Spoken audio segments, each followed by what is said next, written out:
Good morning students. हमने अपना chapter start कर रखा था, चैप्टर नंबर 9, कि हमारी जो सेंट्रल टेंडेंसी है वो क्या होती है क्या नहीं होती है।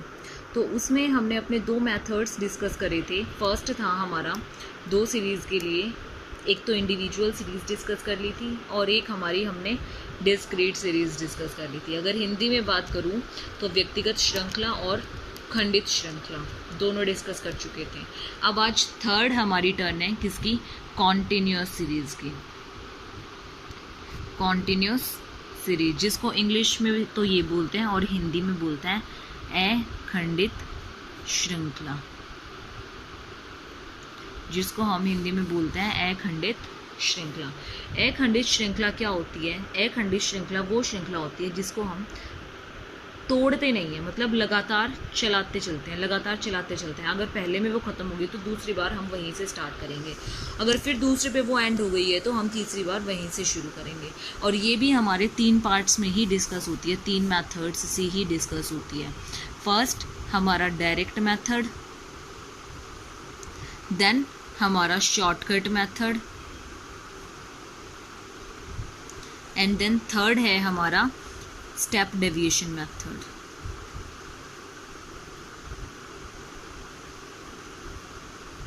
स्टेप डेविएशन मेथड्स, ये 3 मेथड्स हैं हमारे। इनके अकॉर्डिंग हम अपनी सीरीज़ को सॉल्व करते हुए चलेंगे। फर्स्ट मेथड से करना शुरू करते हैं हम, डायरेक्ट मेथड से क्वेश्चन को सॉल्व। और आपकी स्टेप डेविएशन से मतलब आपकी शॉर्टकट मेथड और आपकी स्टेप डेविएशन, और सीरीज़ आपकी कॉन्टिन्यूस सीरीज़ या फिर डिस्क्रीट सीरीज़, इसमें से 110% 6 मार्क्स का क्वेश्चन आपका पेपर में डलता ही डलता है। तो प्लीज़ अगर किसी को ना समझ आए तो अभी बता देना, क्योंकि ये चीज़ें बार बार रिपीट करानी बहुत मुश्किल हो जाती हैं। करा दूंगी अगर किसी को प्रॉब्लम होगी तो, लेकिन फिर भी क्योंकि आपका सिलेबस आपको पता है बहुत सारा रहता है, ठीक है, तो इसलिए ध्यान से करना बिल्कुल। देखो हमारे पास इसमें सीरीज़ दे रखी है, जैसे इसको हम बोलते हैं क्लास इंटरवल, ठीक है, 0 to 10। ये आपने अपनी 10th में भी कर रखा होगा, 10 to 20, 20 to 30, 30 to 40, 40 to 50। ये आपका क्लास इंटरवल है। इस क्लास इंटरवल के बाद आपको क्या दे रखी है? फ्रीक्वेंसी। फ्रीक्वेंसी क्या है? 20, 24, 40, 36 और 20, ठीक है। अब हमें क्या चाहिए होता है? हमारे पास डायरेक्ट मेथड का फॉर्मूला होता है मीन का, x bar is equal to sigma F M upon में सिग्मा एफ। एफ तो आपको पता है फ्रीक्वेंसी है, और एम क्या होता है? आपका मिड वैल्यू। मिड वैल्यू आप कहाँ से फाइंड आउट करते हैं? इस क्लास इंटरवल से फाइंड आउट करते हैं। और कैसे फाइंड आउट करते हैं? लोअर लिमिट इसको बोलते हैं, लोअर लिमिट को L1 और अपर लिमिट को बोलते हैं L2, ठीक है। जब हमें मिड वैल्यू निकालनी होती है तो उसका फॉर्मूला क्या होता है? L1 प्लस में L2 अपॉन में 2, ठीक है। तो देखो 10 प्लस में 2 मिड वैल्यू निकालते हैं, 0 प्लस में 10 अपॉन में 2, तो 10 अपॉन में 2 क्या आया? 5 आया। आपको सिर्फ एक निकालने की ज़रूरत है, उसके बाद क्या होता जाएगा? अपने आप ही निकलता जाएगा, ठीक है। अब देखो एक निकाल लिया आपने, उसके बाद आप क्या करोगे? ये देखो आप कि आपका गैप कितने कितने का है, 10 10 का गैप है ना, तो इसी में 10 आप ऐड करते जाओ। 5 के अंदर 10 ऐड करोगे 15, 15 के अंदर 10 ऐड करोगे 25, 25 के अंदर 10 ऐड करोगे 35, 35 के अंदर 10 ऐड करोगे 45। मैंने आपको फॉर्मूला भी बता दिया है, अगर आपको फॉर्मूले के अकॉर्डिंग करना है तो भी आप ये सारी चीज़ें ऐसे निकाल सकते हो, और अगर आपको इस ट्रिक से करना है तो आप 10 10 ऐड करके भी निकाल सकते हो, ठीक है। अब आपको क्या क्या चाहिए थी अपने फॉर्मूले में? सिग्मा एफ एम और सिग्मा एफ चाहिए था। तो अगर आप सिग्मा एफ निकालोगे तो उसका टोटल आपके पास क्या आता है? 140, ठीक है, 140 टोटल आता है आपके पास उसका। और अगर एफ एम निकालते हो तो उसके लिए आपको क्या करना पड़ेगा? इस एफ को और इस एम को दोनों को मल्टीप्लाई करना पड़ेगा। तो 25 जा 100, 24 इंटू 15 360, 40 इंटू 25 1000, उसके बाद 36 इंटू 35 1260, 20 इंटू 45 900। अब क्या चाहिए हमें? इसका टोटल चाहिए। तो इसका टोटल क्या आएगा हमारे पास? 3620, ये इसका टोटल आ जाएगा। करो फॉर्मूले में put, X bar is equal to sigma F M upon में सिग्मा एफ।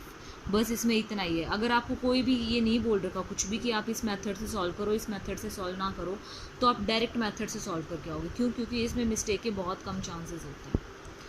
3620 हमारा सिग्मा एफ एम है और सिग्मा एफ कितना है 140, तो 0 से 0 कैंसिल हो गई और 2 7 जा 2 1 जा 6 1 आ गया, 2 8 जा 1 जा 1। तो अगर हम इसको डिवाइड करेंगे तो हमारे पास आंसर क्या आएगा 25.86।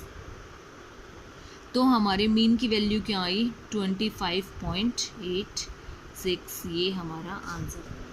आई समझ? ये था हमारा डायरेक्ट मेथड। अब आता है हमारा शॉर्टकट मेथड। शॉर्टकट मेथड में हमारे पास क्या फॉर्मूला होगा? शॉर्टकट मेथड में हमारे पास फॉर्मूला होगा सिंपल वही आपका डी वाला। वहाँ पे जैसे हमने डिस्क्रीट सीरीज़ में किया था वही सेम करना है। X bar is equal to A plus में सिग्मा एफ डी अपॉन में सिग्मा एफ। ठीक है, शॉर्टकट मेथड।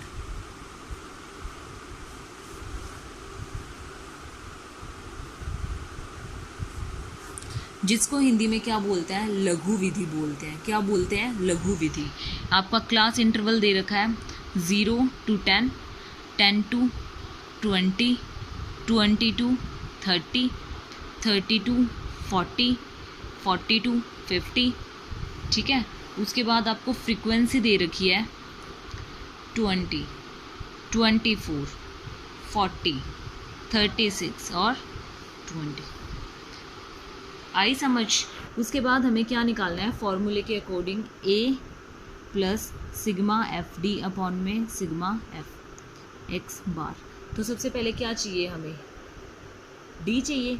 डी का फॉर्मूला क्या होता है? एक्स माइनस ए चाहिए। उसके लिए ए के लिए क्या होना पड़ेगा हमारे पास? मिड वैल्यू होनी चाहिए ना। तो मिड वैल्यू हम क्या निकालेंगे? 0 प्लस में 10 अपॉन में 2 5, 10 10 का डिफरेंस है 15, 25, 35, 45। ठीक है, मैंने इसमें से ये ले लिया ए। अब करो आप x माइनस ए, एक्स इसको मान लो। ठीक है, तो 5 माइनस 25 माइनस का 20, 15 माइनस 25 माइनस का 10, 25 माइनस 25 0, 35 माइनस 25 10, 45 माइनस 25 20। आपका आगे क्या जाएगा? F D. इसको और इसको मल्टीप्लाई करो 20 into minus 20 minus 400, 24 into minus 10 minus 240। Zero को तो आप किसी के साथ भी मल्टीप्लाई कर लो तो वो क्या जाएगा? 0। 36 इंटू 10 360, 20 इंटू 20 400। ठीक है, अब अगर आप इनका टोटल करेंगे तो क्या आएगा आपके पास? 120। और अगर फ्रीक्वेंसी का टोटल करोगे तो क्या आएगा? 140। तो करो पुट। ए कितना है आपका? 25 प्लस में एफ डी कितना है? 120 अपॉन में 140। ठीक है, अब इसका क्या लोगे आप? सिंपल इसको सॉल्व कर लो। 25 प्लस में इसको 0 से 0 कैंसिल हो गई, डिवाइड करोगे तो क्या आएगा? 0.86। तो क्या आ जाएगा? 25.86। तो मीन क्या आया आपका? 25.86। ये आपका आया आंसर। आई समझ में? आई होप कि क्लियर हो गया होगा। अगर फिर भी क्लियर नहीं हुआ है तो मुझे बता देना, मैं पर्सनली समझा दूँगी। ठीक है, अब आपका अगला मेथड है step deviation method. Step deviation method में भी आपका सेम चलेगा जैसे आपका डिस्क्रीट सीरीज़ में चला था। स्टेप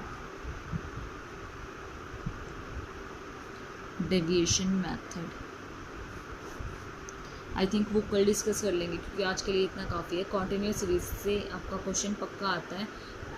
एक बार फिर से आप रिवाइज कर लेना डिस्क्रीट सीरीज़ और continuous series. Thank you students.